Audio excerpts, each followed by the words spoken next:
Liturgia do dia 19 de novembro de 2023, 33º domingo do tempo comum.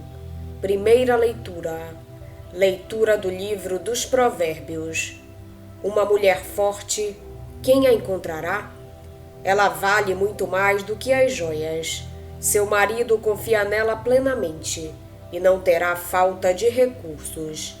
Ela lhe dá só alegria e nenhum desgosto todos os dias de sua vida. Procura lã e linho, e com habilidade trabalham as suas mãos. Estende a mão para a roca, e seus dedos seguram o fuso. Abre suas mãos ao necessitado, e estende suas mãos ao pobre. O encanto é enganador, e a beleza é passageira. A mulher que teme ao Senhor, essa sim, merece louvor. Proclamem o êxito de suas mãos, e na praça louvem-na as suas obras. Palavra do Senhor. Graças a Deus. Salmo responsorial é de número 127. Felizes os que temem o Senhor e trilham seus caminhos. Feliz és tu, se temes o Senhor e trilhas seus caminhos. Do trabalho de tuas mãos has de viver. Serás feliz, tudo irá bem. Felizes os que temem o Senhor e trilham seus caminhos. A tua esposa é uma videira bem fecunda no coração da tua casa. Os teus filhos são rebentos de oliveira ao redor de tua mesa. Felizes os que temem o Senhor e trilham seus caminhos. Será assim abençoado todo homem que teme o Senhor. O Senhor te abençoe de Sião, cada dia de tua vida. Felizes os que temem o Senhor e trilham seus caminhos. Segunda leitura. Leitura da primeira carta de São Paulo aos Tessalonicenses. Quanto ao tempo e à hora, meus irmãos, não há por que vos escrever. Vós mesmos sabeis perfeitamente que o dia do Senhor virá como um ladrão, de noite. Quando as pessoas disserem paz e segurança, então de repente sobrevirá a destruição, como as dores de parto sobre a mulher grávida, e não poderão escapar. Mas vós, meus irmãos, não estáis nas trevas, de modo que esse dia vos surpreenda como um ladrão. Todos vós sois filhos da luz e filhos do dia. Não somos da noite nem das trevas. Portanto, não durmamos como os outros, mas sejamos vigilantes e sóbrios. Palavra do Senhor. Graças a Deus. Evangelho de Jesus Cristo, segundo São Mateus. Naquele tempo, Jesus contou esta parábola a seus discípulos. Um homem ia viajar para o estrangeiro. Chamou seus empregados e lhes entregou seus bens. A um deu 5 talentos, a outro deu 2, e ao terceiro 1. A cada qual de acordo com a sua capacidade. Em seguida viajou.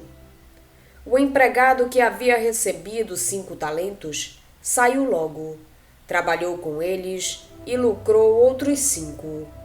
Do mesmo modo, o que havia recebido 2 lucrou outros 2. Mas aquele que havia recebido um só saiu, cavou um buraco na terra e escondeu o dinheiro do seu patrão. Depois de muito tempo, o patrão voltou e foi acertar contas com os empregados. O empregado que havia recebido 5 talentos entregou-lhe mais 5, dizendo: Senhor, tu me entregaste 5 talentos. Aqui estão mais 5 que lucrei. O patrão lhe disse: Muito bem, servo bom e fiel. Como foste fiel na administração de tão pouco, eu te confiarei muito mais. Vem participar da minha alegria. Chegou também o que havia recebido 2 talentos e disse: Senhor, tu me entregaste 2 talentos. Aqui estão mais 2 que lucrei. O patrão lhe disse: muito bem, servo bom e fiel. Como foste fiel na administração de tão pouco, eu te confiarei muito mais. Vem participar da minha alegria. Por fim, chegou aquele que havia recebido 1 talento e disse: Senhor, sei que és um homem severo, pois colhes onde não plantaste e ceifas onde não semeaste. Por isso fiquei com medo e escondi o meu talento no chão. Aqui tens o que te pertence. O patrão lhe respondeu: servo mau e preguiçoso, tu sabias que eu colho onde não plantei e ceifo onde não semeei? Então devias ter depositado meu dinheiro no banco, para que ao voltar eu recebesse com juros o que me pertence. Em seguida, o patrão ordenou: tirai dele o talento e dai-o àquele que tem 10, porque a todo aquele que tem será dado mais e terá em abundância, mas daquele que não tem, até o que tem lhe será tirado. Quanto a este servo inútil, jogai-o lá fora na escuridão. Aí haverá choro e ranger de dentes. Palavra da salvação. Glória a vós, Senhor. A liturgia do 33º domingo do tempo comum recorda a cada cristão a grave responsabilidade de ser, no tempo histórico em que vivemos, testemunha consciente, ativa e comprometida desse projeto de salvação, libertação que Deus Pai tem para os homens. O Evangelho apresenta-nos 2 exemplos opostos de como esperar e preparar a última vinda de Jesus. Louva o discípulo que se empenha em fazer frutificar os bens que Deus lhe confia, e condena o discípulo que se instala no medo e na apatia e não põe a render os bens que Deus lhe entrega. Dessa forma ele está a desperdiçar os dons de Deus e a privar os irmãos, a igreja e o mundo dos frutos a que tem direito. Na segunda leitura, Paulo deixa claro que o importante não é saber quando virá o Senhor pela segunda vez, mas é estar atento e vigilante, vivendo de acordo com os ensinamentos de Jesus, testemunhando os seus projetos, empenhando-se ativamente na construção do reino. A primeira leitura apresenta, na figura da mulher virtuosa, alguns dos valores que asseguram a felicidade, o êxito, a realização. O sábio autor do texto propõe, sobretudo, os valores do trabalho, do compromisso, da generosidade, do temor de Deus. Não são só valores da mulher virtuosa, são valores de que deve revestir-se o discípulo que quer viver na fidelidade aos projetos de Deus e corresponder à missão que Deus lhe confiou. Com respeito ao Evangelho, mais uma vez o Evangelho apresenta-nos um extrato do discurso escatológico, onde Mateus aborda o tema da segunda vinda de Jesus e define a atitude com que os discípulos devem esperar e preparar essa vinda. A catequese que Mateus apresenta neste discurso tem em conta as necessidades da sua comunidade cristã. Estamos no final do século I, década de 80. Os cristãos, já fartos de esperar a segunda vinda de Jesus, esqueceram o seu entusiasmo inicial. Instalaram-se na mediocridade, na rotina, no comodismo, na facilidade. As perseguições que se adivinham provocam o desânimo e a deserção. Era preciso reaquecer o entusiasmo dos crentes, redespertar a fé, renovar o compromisso cristão com Jesus e com a construção do reino. É para responder a este contexto que Mateus reelabora o discurso escatológico de Marcos e compõe com ele uma exortação dirigida aos cristãos. Lembra-lhes que a segunda vinda do Senhor está no horizonte final da história humana e que até lá os crentes devem pôr para render os seus talentos, vivendo na fidelidade aos ensinamentos de Jesus e comprometidos com a construção do reino.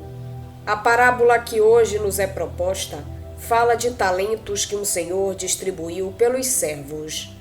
Um talento significa uma quantia muito considerável, corresponde a cerca de 36 quilos de prata e ao salário de aproximadamente 3.000 dias de trabalho de um operário não qualificado. A parábola dos talentos conta que um senhor partiu em viagem e deixou a sua fortuna nas mãos dos seus servos. A um deixou 5 talentos, a outro 2 e a outro 1. Quando voltou, chamou os servos e pediu-lhes contas da sua gestão. Os 2 primeiros tinham duplicado a soma recebida, mas o terceiro tinha escondido cuidadosamente o talento que lhe fora confiado, pois conhecia a exigência do Senhor e tinha medo.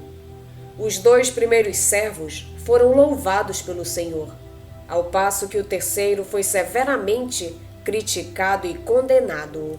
Provavelmente a parábola, tal como saiu da boca de Jesus, era uma parábola do reino. O amor exigente seria Deus, que reclama para si uma lealdade a toda a prova e que não aceita discípulos não comprometidos e situações de acomodação e de preguiça. Os servos a quem ele confia os valores do reino devem acolher os seus dons e pô-los a render, a fim de que o reino seja uma realidade. No reino, ou se está completamente comprometido, ou não se está. Depois, Mateus pegou, na mesma parábola, e situou-a num outro contexto, o da vinda do Senhor Jesus no final dos tempos. A vinda do Senhor é uma certeza, e quando ele voltar, julgará os homens conforme o comportamento que tiverem assumido na sua ausência. Nesta versão da parábola, o Senhor é Jesus, que antes de deixar este mundo, entregou bens consideráveis aos seus servos, os discípulos. Os bens são os dons que Deus, através de Jesus, ofereceu aos homens. A palavra de Deus, os valores do Evangelho, o amor que se faz serviço aos irmãos e que se dá até a morte, a partilha e o serviço, a misericórdia e a fraternidade, os carismas e ministérios que ajudam a construir a comunidade do reino. Os discípulos de Jesus são os depositários desses bens. A questão é, portanto, esta: como devem ser utilizados esses bens? Eles devem dar frutos ou devem ser conservados cuidadosamente enterrados? Os discípulos de Jesus podem, por medo, por comodismo, por desinteresse, deixar que esses bens fiquem infrutíferos? Na perspectiva da nossa parábola, os bens que Jesus deixou aos seus discípulos têm de dar frutos. A parábola apresenta como modelos os 2 servos que mexeram com os bens, que demonstraram interesse, que se preocuparam em não deixar parados os dons do Senhor, que fizeram investimentos, que não se acomodaram nem se deixaram paralisar pela preguiça, pela rotina ou pelo medo. Por outro lado, a parábola condena veementemente o servo que entregou intactos os bens que recebeu. Ele teve medo e por isso não correu riscos, mas não só não tirou desses bens qualquer fruto, como também impediu que os bens do Senhor fossem criadores de vida nova. Através desta parábola, Mateus exorta a sua comunidade no sentido de estar alerta e vigilante, sem se deixar vencer pelo comodismo e pela rotina. Esquecer os compromissos assumidos com Jesus e com o reino, demitir-se das suas responsabilidades, deixar na gaveta os dons de Deus, aceitar passivamente que o mundo se construa de acordo com valores que não são os de Jesus, instalar-se na passividade e no comodismo, é privar os irmãos, a igreja e o mundo dos frutos a que têm direito. O discípulo de Jesus não pode esperar o Senhor de mãos erguidas e de olhos postos no céu. Alheio aos problemas do mundo e preocupado em não se contaminar com as questões do mundo. O discípulo de Jesus espera o Senhor profundamente envolvido e empenhado no mundo, ocupado em distribuir a todos os homens, seus irmãos, os bens de Deus e em construir o reino. Vamos pedir a Deus que nos auxilie no dia de hoje para que possamos permanecer na sua santa vontade. Pedimos também a intercessão da Virgem Maria e de todos os anjos e santos de Deus. Pai nosso que estais nos céus, santificado seja o vosso nome. Venha a nós o vosso reino, seja feita a vossa vontade, assim na terra como no céu. O pão nosso de cada dia nos dai hoje. Perdoai-nos as nossas ofensas, assim como nós perdoamos a quem nos tem ofendido. E não nos deixeis cair em tentação, mas livrai-nos do mal. Amém. Oração. Senhor nosso Deus, fazei que a nossa alegria consista em vos servir de todo o coração, pois só teremos felicidade completa servindo a vós, Criador de todas as coisas. Por nosso Senhor Jesus Cristo, vosso Filho, na unidade do Espírito Santo. Amém. Estivemos reunidos em nome do Pai, do Filho e do Espírito Santo. Amém. Tenham todos um abençoado domingo. Fiquem na santa paz de Jesus.